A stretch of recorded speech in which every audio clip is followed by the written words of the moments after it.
voudrais, sans trop m'attarder, passer la parole à Xavier, qui, comme je vous le disais, est un maire engagé, pour avoir un peu la vision sur ces sujets, et notamment d'efficacité énergétique d'un élu, avec les problématiques que l'on peut avoir dans ses fonctions aujourd'hui. Xavier, merci. Merci Myriam de votre invitation. Mesdames et messieurs, plaisir de vous saluer.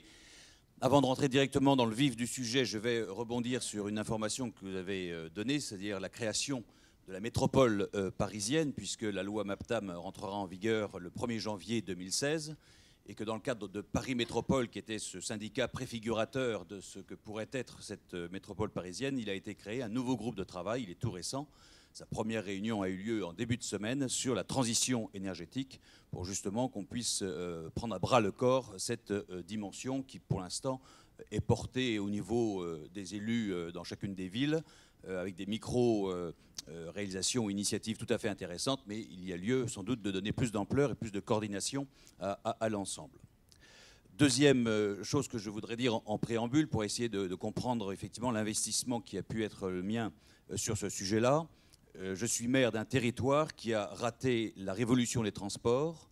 Ayant raté la révolution des transports, il a raté la révolution économique, du développement économique des territoires, ce qui me fait être la ville avec Clichy-sous-Bois l'une des plus pauvres d'Île-de-France. La révolution numérique, nous ne l'avons pas ratée puisque j'ai la chance d'avoir un immense standard téléphonique sur mon territoire et donc on est à proximité immédiate, mais bon, je n'ai pas fait grand-chose pour ça.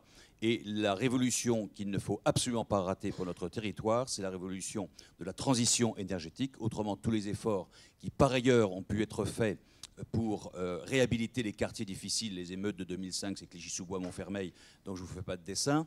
Avec l'ANRU, il y a eu un travail remarquable, 650 millions d'euros d'investis. Il y a un tramway qui arrive, un métro qui arrive, mais si on rate la révolution de la transition énergétique, tous ces efforts auront ou été vains, ou risquent d'avoir été vains.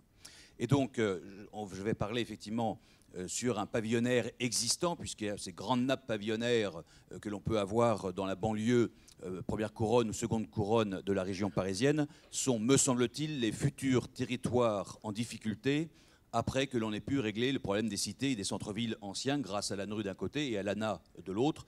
Mais l'incertitude pèse sur le pavillonnaire et donc c'est la transition énergétique, le meilleur outil qui m'est apparu à ce jour pour pouvoir être en prévention le plus rapidement possible sur ce pavillonnaire en pleine mutation et qui, voilà. Alors au-delà de ça, bien sûr, ce n'est pas mon seul sujet de préoccupation. Lorsque sur une commune, on est parvenu à éradiquer dans le service espace vert la totalité des produits chimiques pour avoir recours à uniquement des produits naturels, eh bien, on n'a pas perdu notre temps. Lorsque le slogan de notre ville, c'est Ville Arboretum, pour bien montrer que la nature a toute sa place et plus que sa place, c'est une nécessité. Lorsque la ville est elle-même productrice de miel, et qu'on va doubler ou tripler nos ruches et avec 2 autres apiculteurs pour vraiment optimiser, je dirais, la vie des abeilles et tout ce qu'elles apportent, parce que là aussi il y a un signal fort.